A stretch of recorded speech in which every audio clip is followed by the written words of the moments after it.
So Battlefield 6 just got some huge updates to the game. We have brand new information regarding the weapons at launch. We also have details regarding the open beta. We have every map that will be in the beta, the weapons, as well as the modes. The community has also been talking about the movement. There has been some conversation regarding the sliding as well as the parachute speed.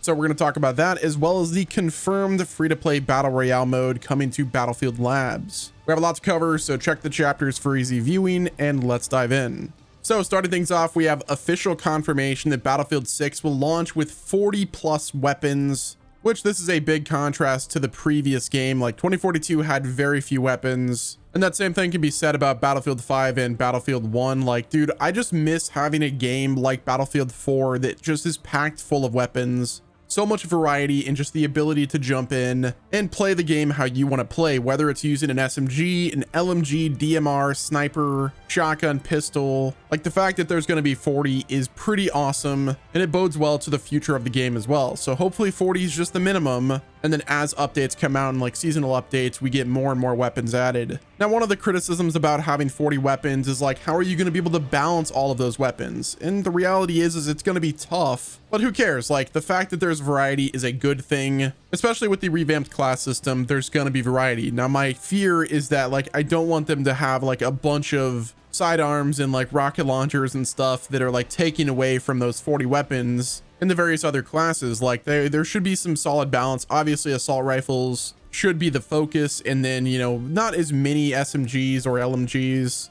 or snipers for that matter. There should be plenty of variety depending on the class you play. Now, one thing we saw with the gameplay and what I experienced in the Battlefield Labs test is the developers have said that the skill ceiling will be a lot higher. Like there's going to be realistic recoil patterns and every weapon will have a unique feel for the most part, which from my experience of playing this game, I definitely feel that. Yeah, I'm curious to hear what your guys' thoughts are down in the comment section. Do you think 40 weapons is enough at launch? And how many weapons do you think they should add to the game every season? In my opinion, it should be like a bare minimum of 4. Like they have to hit at least 1 weapon for each class, in my opinion. But I also think it would be cool to have like, you know, 5 or 6. Let me know what your thoughts are down below though. So next up, if you watched my last video on BF6, you know, I spoke about the overall movement situation regarding the game. Some players have felt like the movement sliding and stuff was a little bit too overpowered, but we actually have an update regarding that. According to the developers, they actually clarified that the exaggerated sliding like distance that was seen in the reveal footage was actually a bug. It was not an intended design, which from what I saw, like it definitely seemed like the sliding was a little bit crazy, but from what I played, it wasn't bad at all. So I'm glad that they clarified that this was not an intended design decision. The sliding is a lot more toned down and it's not going to be as long, but it will be pretty smooth. Like obviously we don't want the sliding to be like clunky or anything. Like Battlefield is pretty good whenever it comes to their movement, which as I said, like from what I experienced, the movement was really smooth.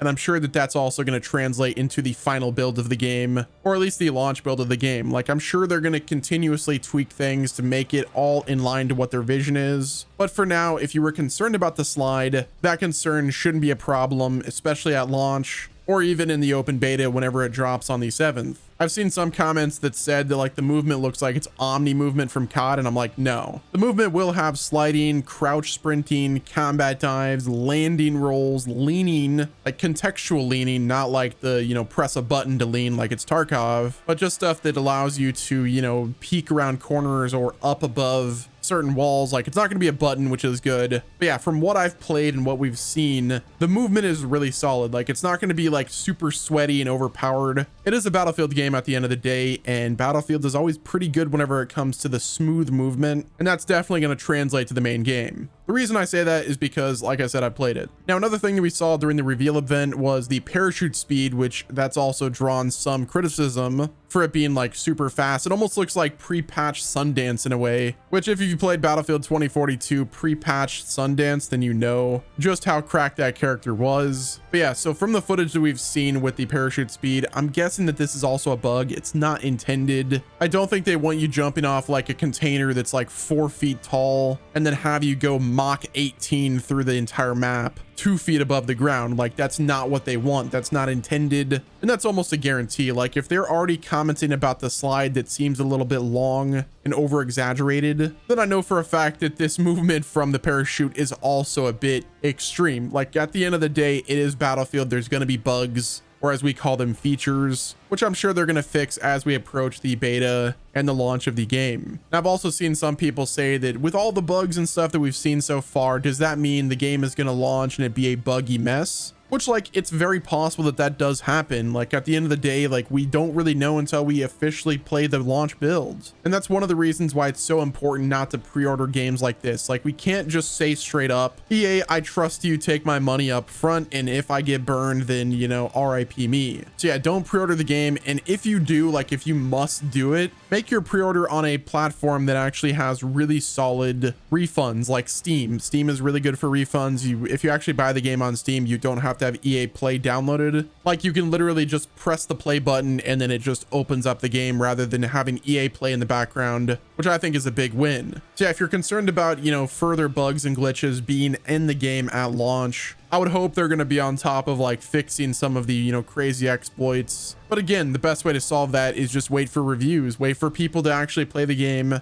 give their take on it, and then that's when you can make your informed decision. Now, with the Battlefield 6 open beta right around the corner, the excitement is definitely building, and DICE has officially confirmed the selection of maps, modes, and weapons that will be available during the beta. Now, in terms of the maps, the beta will feature a subset of the 9 launch maps. And according to executive producer Ryan MacArthur, they confirmed that there will be 4 maps in the open beta, which those are Liberation Peak, Siege of Cairo, Iberian Offensive, and Empire State. Then there's going to be 4 modes in the beta, which those are the Conquest mode, Breakthrough, Squad Team Deathmatch, and Domination. Now, along with that, we also got confirmation of the beta weapons, that these will also be available at launch, but we have for the assault rifle class M417A2, the AK205, and then the M4A1. For SMGs, we have the SGX, the PW7A2. For LMGs, we have the KTS100 MK8, and then there's also the L110. For the DMRs, there's the M38 EMR, the SVK 8.6. For the sniper rifles, there's going to be the M2010 ESR. Shotgun is the M87A1, and then the pistol is the P18, which I think the biggest part about this is the fact that they're giving us 4 of the 9 maps that will be available at launch to experience. Is pretty crazy. Now, what I do find interesting is that there's only going to be 9 maps at launch. I believe I saw like a leak that said that there was going to be 15 maps at launch, so perhaps they're deliberately holding back the rest of those maps for the official season 1 release, which I assume will be probably like a month, maybe 2 months after launch. I almost feel like they have to really kick things into gear in terms of the live service, like fairly quickly. Like, I do not want to go 8 months without any new updates or content added to the game. I already experienced that with Battlefield 2042, and that was a disaster. The reality is we're gamers and we want to have content that's, you know, kind of a steady release schedule. Like, we don't want to have to wait like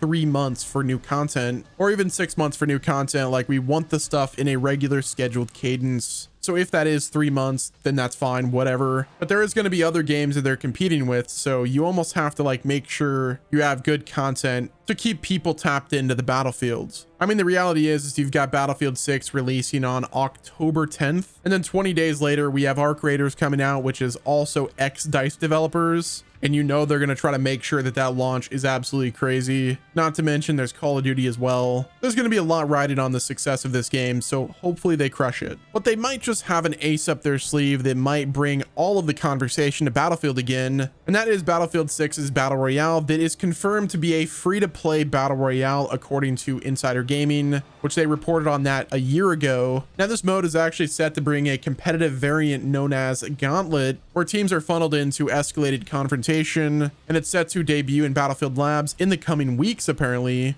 allowing players to test it ahead of the full game's release. Unlike the core multiplayer, which requires a $70 purchase, the Battle Royale is set to be free to play, all with a battle pass for monetization. So there's a very solid chance that this free to play update drops on Battlefield Labs early, and we're playing that until like the release of the game, so we can actually play Battlefield until Battlefield comes out, which would be absolutely wild. Now, as for the name, it's likely not going to be called the Firestorm mode like Battlefield 5 did, but I think the best case scenario is they should just call it Battlefield Royale or BF Royale. It's simple, it's smart, it rolls off the tongue. Like just saying the words, hey, I'm jumping into the BFR, you trying to play? But yeah, that's going to wrap it up with this video. Let me know what your thoughts are down in the comment section. Hit the like button if you enjoyed, and until next time, this has been Wes, and I'll talk to you guys in the next video.